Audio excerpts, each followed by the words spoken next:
Welcome to the Big O Show. Hey, feeling good, like I should. When in dark, I walk around the neighborhood.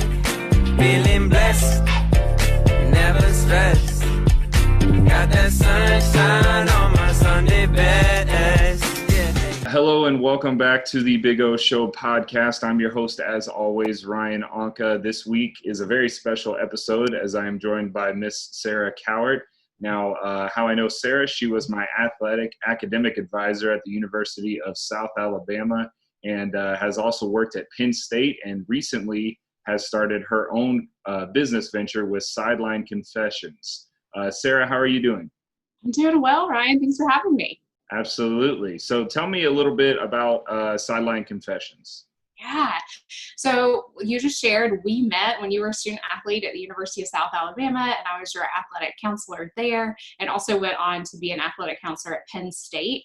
And after working over 10 plus years in college athletics, particularly in Division I athletics, I really got to see what it's like for college students and what they struggle with. And the number one thing that I kept seeing was you guys would come to my office and we would have these conversations about struggling with time management and how to get everything done.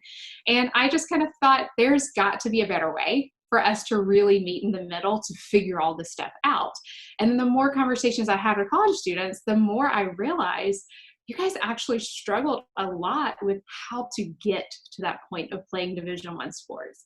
There was a lot of missing links in high school moving to college athletics, and I wanted to fill that gap. And so I had this vision and this dream to launch Sideline Confessions, and it came to fruition in the fall of 2019 to where I launched this company to help parents and high school coaches and students and high school administrators really bridge the gap to ensure that these students are eligible and become NCAA qualifiers academically as they move on to the next level. Yeah, absolutely. Yeah, when you reached out to me and you told me about what you were doing, I've kind of kept tabs, with you over social media and stuff, but just in general, it's a great resource. As a high school coach, I can attest that guidance counselors are awesome, but they don't know everything. They know what happens within their school, not in the, big picture. So just talk, this resource is just for high school kids or it's college kids too, or what, how's this work? Sure.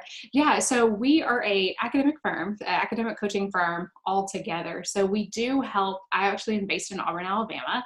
So with the university here, I do see some college students one-on-one once they get here to really help them navigate that first year when they're here on the college campus of like time management and really trying to figure out what does life look like when everything's not as structured and college is just a little different.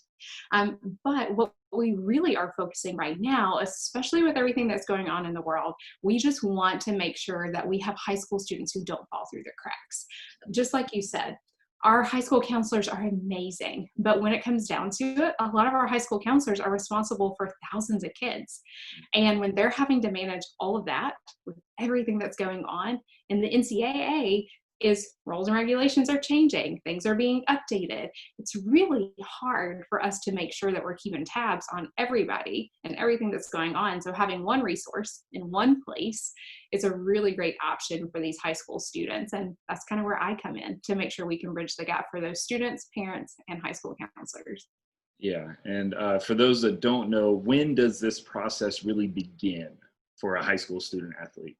That is the number one question that I always get from parents. And to be quite frank, it really begins around ninth grade when they first start that high school journey.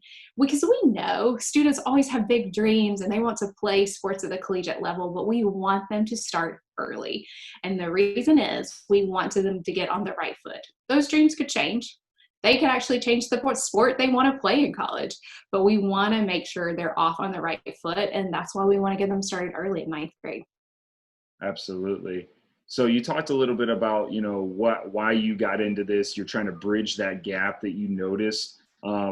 What resources can you offer? Yeah, well, so the first thing is right now I do have a free resource for all parents, high school coaches, counselors, and we can provide that link for you guys in the show Hmm. notes. And you guys can go to that and download, and it's just a simple and easy guide that walks you through ninth grade, 10th grade, 11th grade, and 12th grade, just some simple, easy steps you should be doing each and every year. But one thing that I in particular am able to do, and this just comes from my years of experience, is sit down with the parent and the student and take a look at their high school transcript and say, you know what, here are the core courses that you need to be taking. Hmm. Hey, I'm looking at your GPA, and you know what, you actually need to take the ACT or the SAT again to make sure you meet those standards of the sliding scale, to move forward with the NCAA, because there's a lot of terminology that you will see on the NCAA's website that sometimes just it doesn't make sense, but because there's a lot of framework that we have to work around. Yeah, and the terminology is always changing. Like you said, the standard is changing, so you have to constantly evolve. Um, what I guess biggest hurdles, athletes, they don't really understand. What are some of the biggest hurdles that you've encountered with some of the students that you've worked with? Yeah. So one of the biggest hurdles is we talk about this GPA, and we talk about what is that major GPA that you're going to have when you graduate high school. And a lot of students think, well, my high school GPA is a 3.5. Well, that's awesome when it's on your transcript. But one of the biggest things is with the NCAA, we actually only look at core courses. Mhm. And there is a specific list with specific classes for your specific high school. So that's something that we really want to dive into, because then that core GPA could drastically change from your overall GPA. And we want to make sure that that student is taking the appropriate core courses to meet those standards as they move forward and become eligible. Awesome. And just quickly, what is a core course for those that don't know? Yeah, so a core course is going to be defined by the NCAA in certain categories. So we're going to be looking at your math, your English, and then your sciences, and then your social studies in that kind of area. But what that kind of does within those social studies area, you're really going to have other courses, so like other core courses, which could, some of those could actually fall under the categories of like a psychology, of US government, of something of that nature, foreign language. But we have to be really careful to make sure that course is actually approved by the NCAA, and that the high school has submitted that if there's been any curriculum changes. Yeah, absolutely. And I know you didn't really bring it up yet, but like I said, as a coach, I know obviously about the NCAA sliding scale. Could you just kind of explain that from a non-coach or non-high school athlete perspective? Yeah, so that was one of the things when we talk about the GPA. So what we look at is we give the opportunity on the sliding scale. So depending on your GPA, you could have a higher GPA and you could have a lower SAT or ACT score. Now, the thing about your ACT and SAT score is they're going to take a sum of those. So they're going to add up your composite scores, so your math, your composition, they're going to add those up, and that's going to be your sum score. Well, the beautiful thing about it is you could have taken the SAT or the ACT multiple times. They're going to take the highest of those. So depending on your GPA, if you have a GPA of a 2.8, then you're going to need a higher ACT or SAT sum score. But if your GPA is like a 3.5, that sum score is going to be lower. So we really want to make sure that we're matching those up appropriately and giving the student the right advice of whether or not they need to take the ACT or SAT again. Yeah, absolutely. And when do you recommend taking the ACT, SAT for the first time? A lot of people wait till the junior, senior year. Is that too late? Is that normal? Yeah, I would say if you have never had an experience with a standardized test, like even the PSAT, I Mhm. would go ahead and take that around your freshman or sophomore year just to get experience of having a standardized test, because those tests are pretty long. I mean, you're sitting Mhm. taking tests for almost 4 hours. So having the experience of what those questions would look like, well, how do you need to be prepared for it? It's always good experience to have that under your belt, so that maybe by the end of your sophomore year, you could actually go ahead and take the real thing, the SAT or ACT, so that you kind of know what you're shooting for and what that goal is. Because we always have goals that we want to set, but if we don't know where that benchmark is, we really don't know what we're aiming for. Yeah. Now, this resource, it sounds really awesome. And if you happen to already be a junior or senior and maybe you're late to the game, is it too late to get involved with this, or where, in the process? Or No. And that's the other thing that I tell parents all the time. If you are a junior and you're just now starting, it's not too late. We can also go back through and look to see where you are and really make a plan to hone in on what's going to happen those last 2 years, just to make sure that you're not missing the mark on anything. And that's a great time to sit down, like someone like myself, and maybe your high school counselor doesn't have all that information, and we can really dive deep into that and make sure that you've covered everything that you need to for those last 2 years, because that's for sure, you do not want to be left behind, because we want to make sure we're meeting those requirements that the NCAA puts out. Yeah, absolutely. And I know you already kind of talked about the sliding scale. We had that little discussion. People outside of sports, when you apply to college, you have set standards. Now, this sliding scale, I meant to ask this earlier, the sliding scale makes it applicable to every college, or are there certain ones that take it, don't take it? How's that work with athletics? So the sliding scale is going to be based off of that's going to be strictly Division I. So we're going to become a qualifier with Division I, and that sliding scale is going to apply just to the NCAA Division I requirements. Now, if you're going to go into Division II, there are going to be different requirements for them as well, and then also Division III. So if it's a Division I institution, you could become an NCAA qualifier based off of that, where an institution like University of South Alabama, Penn State, or somewhere like that may have an SAT or ACT score that they're looking for admissions. And that's something too that we would have a conversation about, is to say, how many schools are on your top 5 list?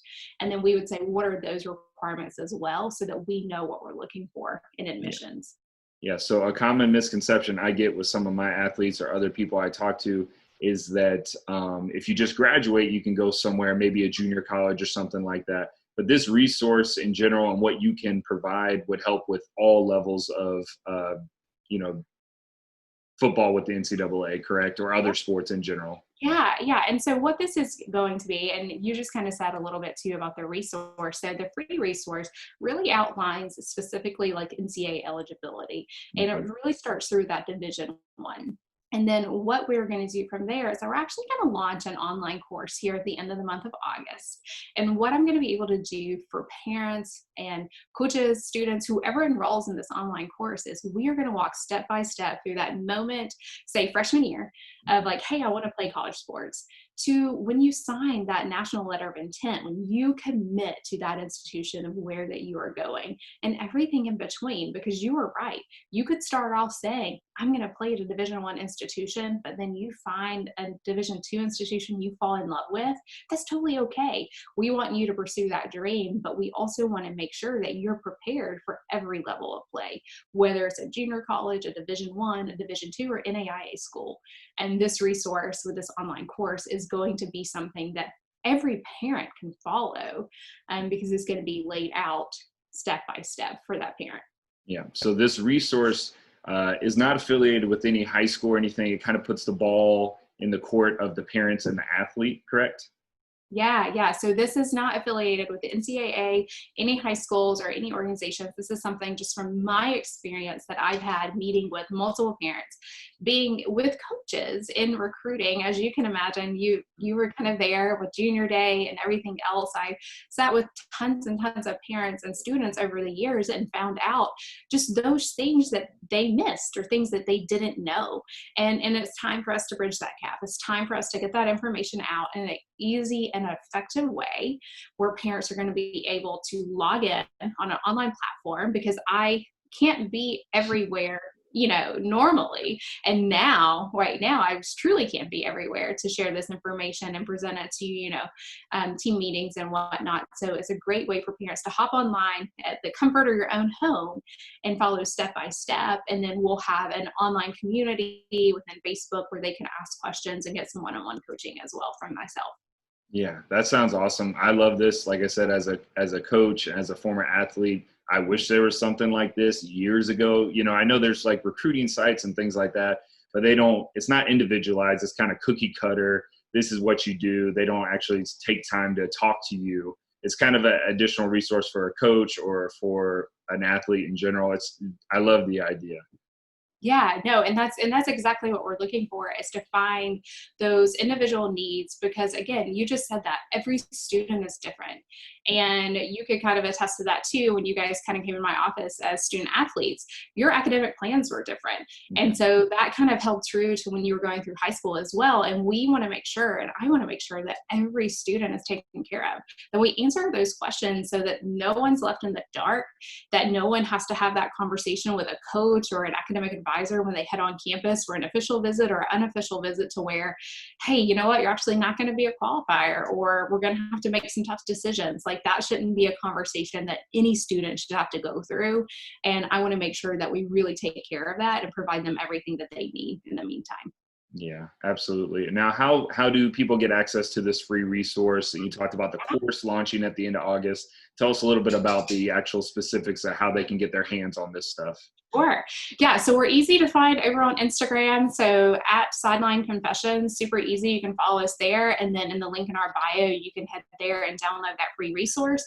We're also on Facebook at Sideline Confessions Auburn. So you can find us there on Facebook, and there's a link in the bio as well there. Or if you want to reach out to us via email, that's completely fine too. And I can send you the link that way. It's hello@sidelineconfessions.com, and we can get that resource out there to you. Super easy that way. And then we will announce the launch date here in the next couple of weeks of when that's going to be hitting live. And again, we are super excited about that, because we know it's going to be a great opportunity, again, for parents, coaches, students, or anybody to really kind of up their game in this recruiting process. Yeah, and I will do everything I can. You can send me, I know I've gotten some of the emails already. I'll go ahead and post all this information as well with the show notes and whenever this episode airs. So is there anything else that I missed or didn't ask that you'd like to share about this resource and program that you're launching, Sarah? Oh, I think this is awesome. Thanks so much for having me, and the opportunity to share with what's going on. Yeah, absolutely. Well, thank you so much. And thank you guys all for listening. Hopefully you find value in this resource, and be sure to check out Sarah Cowart's Sideline Confessions on Instagram, Facebook, and check out the free resource and enroll in the course at the end of August. Thank you as always. Go out there and have the best day of your life.